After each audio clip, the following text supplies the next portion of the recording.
All right, welcome everyone. Please take your seats so we can get started.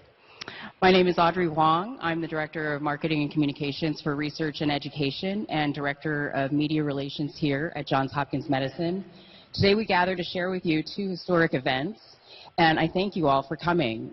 In addition to our Johns Hopkins Medicine family here, our media friends in the audience, I also want to welcome those who have joined us by live web stream and on the phone. And just as a reminder, those of you joining us on the phone, please put us on mute. Thank you. We will first hear from each of the four speakers up here and then open it up to questions from the members of the media. It's my pleasure to introduce to you today Dr. Dori Segev, Professor of Surgery and Director of the Epidemiology Research Group in Organ Transplantation here at Johns Hopkins Medicine, who designed and helped pass the HOPE Act of 2013 to change the ban on HIV-positive organ donations, and increase organ availability to everyone patiently waiting on the list. Next to him, Dr. Christine Durand, Assistant Professor of Medicine and Oncology, who is caring for our most recent HIV-positive organ recipients in the Moore Clinic here at Johns Hopkins Medicine. Next to her, Mr. Mo Murray, a previous liver transplant patient who will tell you about his own experiences waiting for an organ. And at the very end, Ms. Alex Glazier, President and Chief Executive Officer of the New England Organ Bank, one of 58 procurement organizations in the United States that make up this nation's organ donation system. But more importantly, the center that coordinated the procurement of the organs from an HIV-positive donor that allowed our two historic surgeries to move forward. Journalists online or on the phone, please refer to the media advisory for instructions on how to submit questions. Dr. Segev. Thanks, and I want to thank everyone for coming to this conference, and in particular the entire transplant team sitting toward the front there for all of their help with this work. So I'm a transplant surgeon here, and I wanted to tell you all a little bit about how this all came to be. About 6 years ago, we were transplanting HIV-positive patients with HIV-negative organs, and they were doing very well. And it occurred to us that there are thousands of patients with HIV in need of kidney transplants, liver transplants, etc., who were waiting on waiting lists and suffered high risks of dying while waiting for these organs that they needed. And at the same time, we were throwing away organs from donors infected with HIV just because they were infected with HIV. These were potentially perfectly good organs for these patients. Why were we throwing away these organs? Because the laws written in the 1980s forbid the transplantation of organs infected with HIV. At that time in the 1980s, this made sense because HIV/AIDS was a deadly disease. But the disease has progressed, the treatment of this disease and our ability to control this disease has progressed dramatically in the last decades, and Christine Durand will tell you more about that. So it occurred to us that really we needed to change this law, and that would take an act of Congress. The first thing we did was we did some research to try to estimate the impact that HIV-positive donors would have on the waiting list, which means how many potential donors are out there and how many lives would be saved. Using data that we obtained from the HIV Research Network, and I'd like to acknowledge their contribution to all of this, we were able to estimate that about 300 to 500 donors would be available every year for about 1,000 transplants. So that's a huge number of transplants that could potentially happen if this law were to change. So then the next thing we did was partner with a bunch of HIV and medical and transplant advocacy groups and write the HIV Organ Policy Equity Act, the HOPE Act. Anytime I talk about the HOPE Act, I have to mention and acknowledge Brian Boyarsky, who was in our group at the time and was really one of the biggest forces to move this act across the Hill. We got a lot of traction on the Hill, and the HOPE Act was signed into law in November of 2013 by President Obama. This opened the opportunity for HRSA and UNOS, the United Network for Organ Sharing, to change national policy to allow us to use these organs. That policy took a couple of years to change so that we could make sure to do this as safely as possible, and we worked hand in hand with them to establish these policies. We established policies and safety protocols here at Johns Hopkins, and we're very proud to announce that a couple of weeks ago, we performed the first HIV to HIV liver transplant in the world and the first HIV to HIV kidney transplant in the United States. I'd like to acknowledge the team involved in that. There's a huge transplant team sitting here next to us on the stage, as well as the leadership of Dr. Andrew Cameron and Nabil Dagger on the liver team, and the leadership of Dr. Niraj Desai on the kidney team. We had a lot of help from the Living Legacy Foundation, which is the organ procurement organization here in Maryland, and I'd like to acknowledge them, as well as the NIH and a lot of our other outside supporters. Moving forward, so this is a very exciting day for us to be able to transplant patients with HIV, but it's really only the beginning. We're in the process of teaching transplant centers across the country the protocols that we've put together, sharing with them our experience and our safety measures and things that we've put into place so that patients can have the opportunity for these HIV to HIV transplants across the United States. We've also started researching, so right now this is only involving HIV-positive deceased donors, but we've started researching the potential of HIV-positive living donation as well, using national data to try to figure out in which patients this would be the safe thing to do. For patients today, for those living with HIV, this is a very exciting time because now, instead of having a very high risk of death on the waiting list, every potential HIV-positive donor is potential lives saved. So thank you, and I'll hand things over to Christine Durand. Hi, I'm Christine Durand, and I'm an infectious disease specialist here at Hopkins. I have been taking care of patients living with HIV for more than 10 years here. So first and most importantly, I want to tell you about the patients. For respect for their privacy, I can't share specific details, but I can tell you that they're both doing extremely well. The kidney transplant recipient has been living with HIV for more than 30 years. The patient developed kidney disease due to a combination of hypertension and an autoimmune process, and progressed to needing dialysis, was listed at multiple transplant centers, but despite this, remained on the list for years.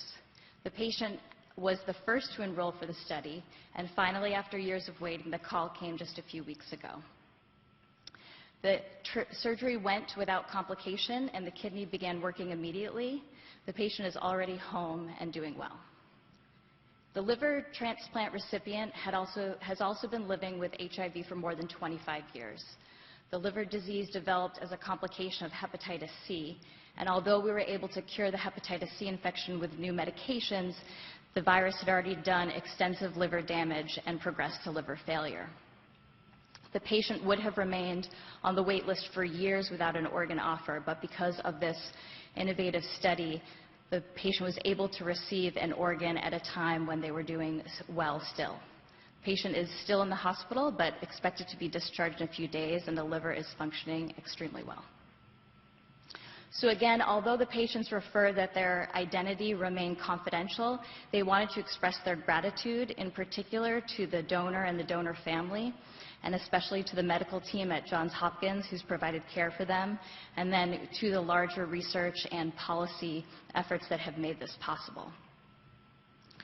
So in addition to the transplant surgeries, there are a couple unique risks that we're considering.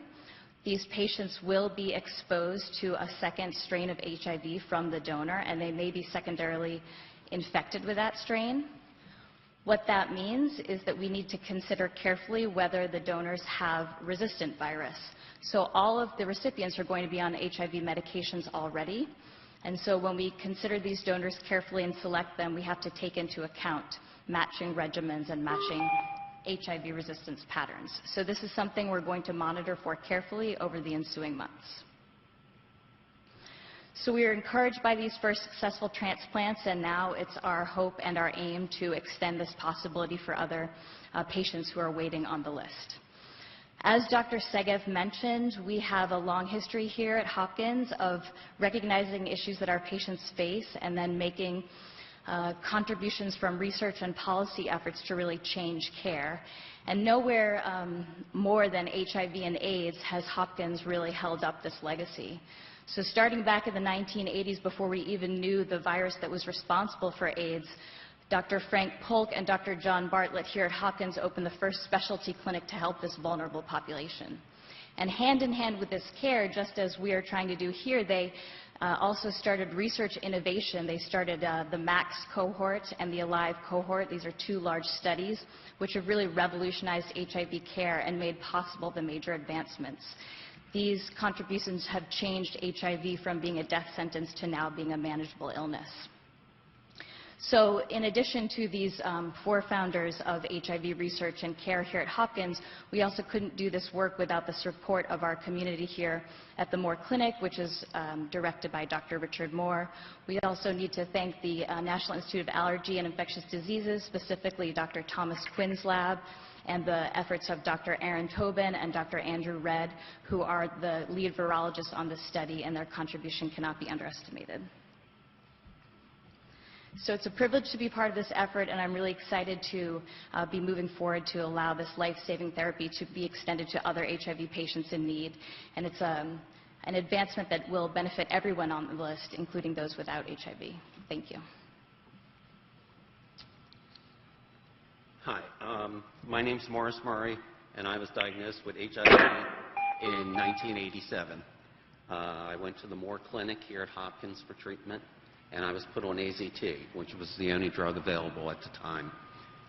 While it was a good drug, it worked somewhat, it wasn't great, and my disease progressed. And up until 1996, when protease inhibitors were approved, my health had deteriorated. I had also been diagnosed with hepatitis C in 1993, and by the time that the protease inhibitors came in, my viral load was in the millions, my CD4 count was dropping, and I had begun wasting syndrome, something I have since conquered. When I began the HAART, highly active retroviral therapy, in 96, it was amazing. Within a few months, my viral load was suppressed, my CD4 count was stabilized. The first generation of these protease inhibitors weren't without side effects, though. And even though I was feeling pretty good in the late 90s, I was working full-time, volunteering at the local GLPT community center and organizing Pride. I saw an ad in the city paper, and it was a study by Hopkins, being conducted at Hopkins here, for the first in the world study of pegylated interferon and ribavirin in co-infected adults, people with hepatitis C and HIV, which I fit the category. So I went and I called. I got into the study, and part of the protocol was to have a liver biopsy. And I was stunned when the liver biopsy came back that I had stage 4 liver disease, end stage, and my liver was cirrhotic. Needless to say, I took the drugs, the 48-week course of pegylated interferon and ribavirin, and while it helped many people, I was a non-responder. In 2003, there was another study for non-responders, and I also did that. By that time, my health had deteriorated, and I only lasted 24 weeks on the study. At that point is when my doctor here at Hopkins first mentioned transplant. And there was no other drugs on the horizon, hepatitis C drugs on the horizon at that point. So for me, it was an easy decision to say, well, okay, I had no other choice. It was either go ahead with a transplant or say yes to even seeing about a transplant, or I would die. My liver was that sick at that point. So I went through the barrage of tests that you do to see if you become a suitable transplant, and I did. And then I had to fight the insurance company, who was deeming that at that year, 2004, I think it was, that for me, they deemed that it was experimental in people with HIV. And this was despite that there had already been countless numbers of transplants given to people with HIV that were doing well and had similar outcomes as people without HIV. Over a year of appeals and a legal challenge, they finally reversed their decision, and I was placed on the transplant waiting list in 2005. At that time, my MELD score was around 11. The higher your MELD score, the closer you get to transplant. Over the next 7 years that I was sick, I developed portal hypotension, esophageal varices, jaundice. I felt like sludge was running through my body. Everything was an effort to do. My ammonia levels were off the charts. I had to stop driving, and my partner would wake me up to find me do odd things like washing the AC unit at 3 in the morning or walking the dog, our beloved beagle Roy, in my boxer shorts. I guess I figured I just had shorts on. In 2011, finally, another Hep C drug was approved, Incivek. This drug was a protease inhibitor for Hep C, and I took it for 12 weeks with interferon. The side effects were pretty harsh, especially in someone who was as debilitated as I was. But amazingly, it worked. It cleared the hepatitis C from my liver. It was amazing. Once I finished the Incivek, I remained on a maintenance dose of interferon. In July of 2012, I was diagnosed with liver cancer. The tumor was caught early. In fact, it was too small to be given the points allotted to a transplant candidate toward my MELD score.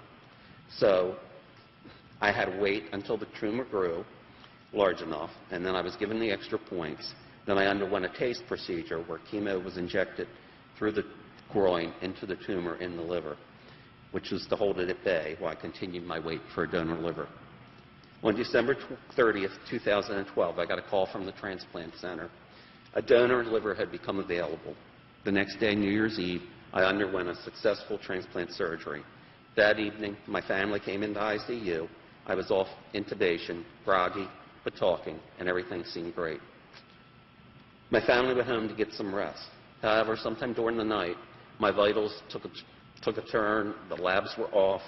In the morning, the transplant team called my family and told them to come in, that they needed to take me back into surgery.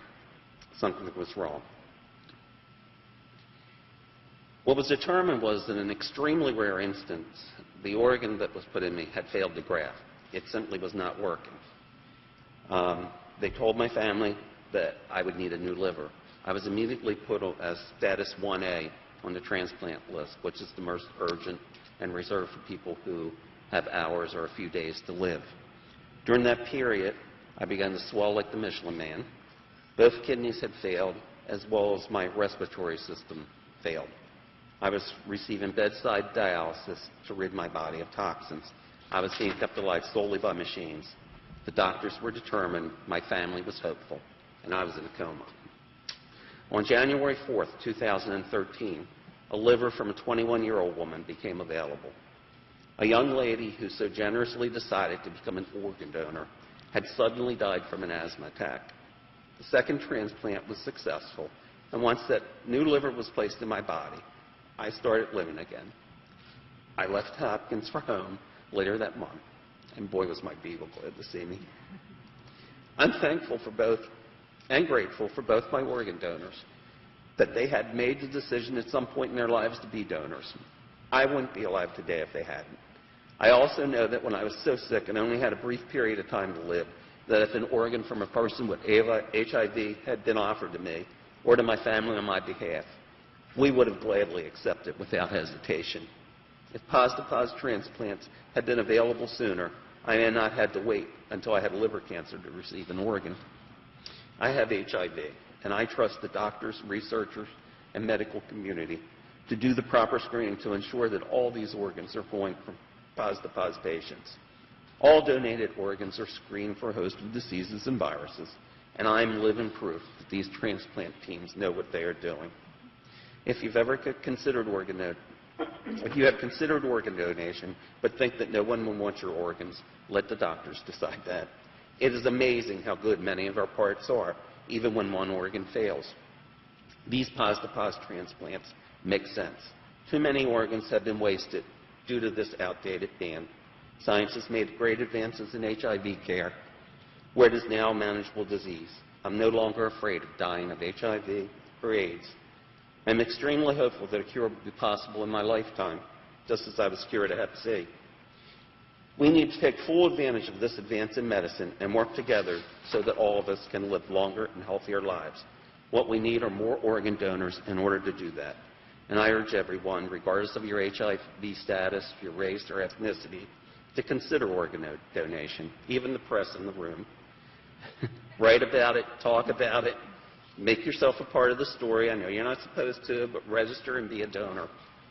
April is Donate Life Month, and let's have more people register as donors this April than have ever registered before. When President Obama signed the HOPE Act, I registered to be a donor. We all want to leave other things of value when we pass. There's no greater gift than the gift of life. It's not even a sacrifice, it's kindness and love, something we can all use. Please consider organ donation. Thank you.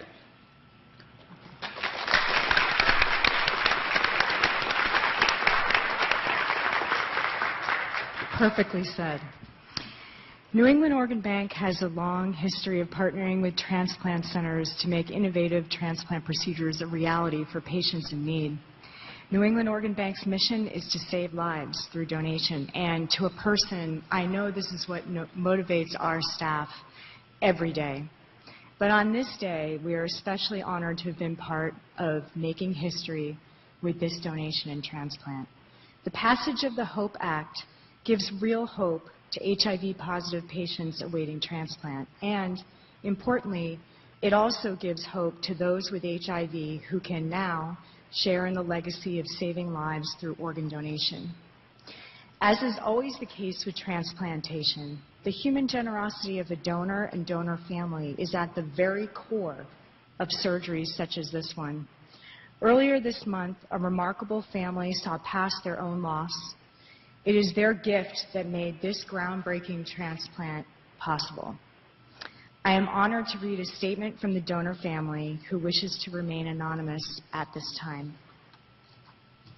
She was a daughter, a mother, an auntie, best friend, and sister.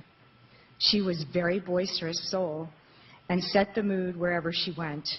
From early childhood, she always stuck up for the underdog, befriended, and loved.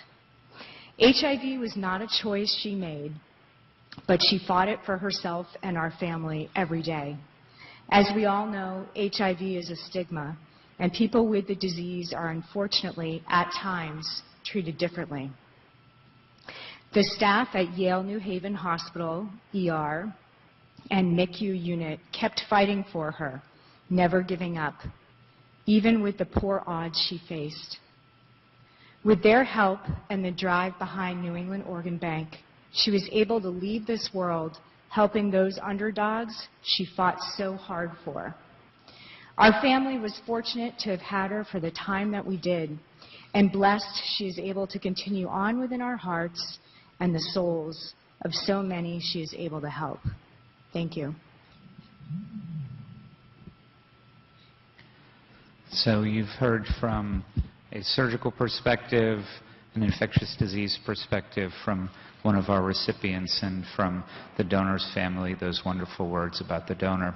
And a reminder that not only does the HOPE Act make it possible for those with HIV to receive transplants from those with HIV, but it also makes it possible for those with HIV to donate organs.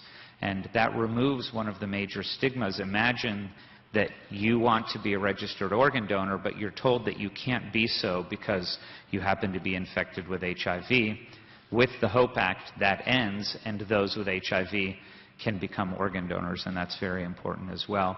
So I think hopefully you see that this was really sort of the ultimate challenge in the care of patients, from identifying a problem, seeking to solve that problem by doing the research necessary, changing policy, bringing that back to the transplant center, and then applying it to the patients and making patients' lives better. Great. We'll now open it up to questions from journalists, both online as well as live. We can start with the floor. If there's any reporters who have any questions on site live, we're also taking questions via email.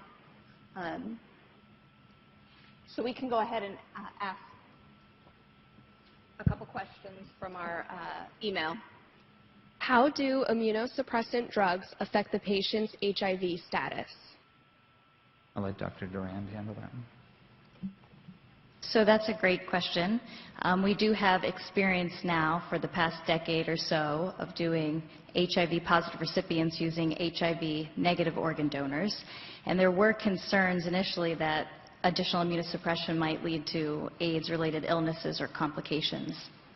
But in a large NIH-funded HIV multi-site study led by Dr. Peter Stock, Michelle Rowland, and Dr. Nora Teralt, this was actually not the case, and we did not see an increase in infections in those with HIV who received transplants. So again, with careful selection and careful monitoring, this is a very safe and effective procedure for those who have HIV. How many hospitals in the U.S. do you expect will be able to implement the transplant protocol that you developed in the next year, and then around the world?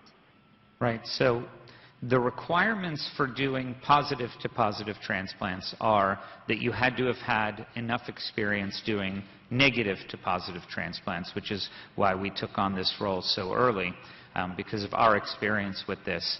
There are dozens of hospitals in this country who have had the necessary experience with negative-to-positive transplants to then transition to doing positive-to-positive transplants. And one of the things we've done is we've put together a consortium of about 30 hospitals so far, and there are others who will no doubt join us, where we can share the protocols that we've developed, share the safety protocols and the treatment protocols that we've developed to help these other hospitals achieve approval for doing positive-to-positive transplants and learn from each other.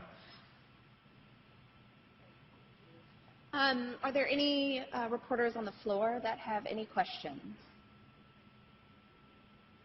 Yes. How long before you estimate that living positive donors to positive donors can be? Oh, so I'm so sorry. Just one more time. We just got to get you mic'd.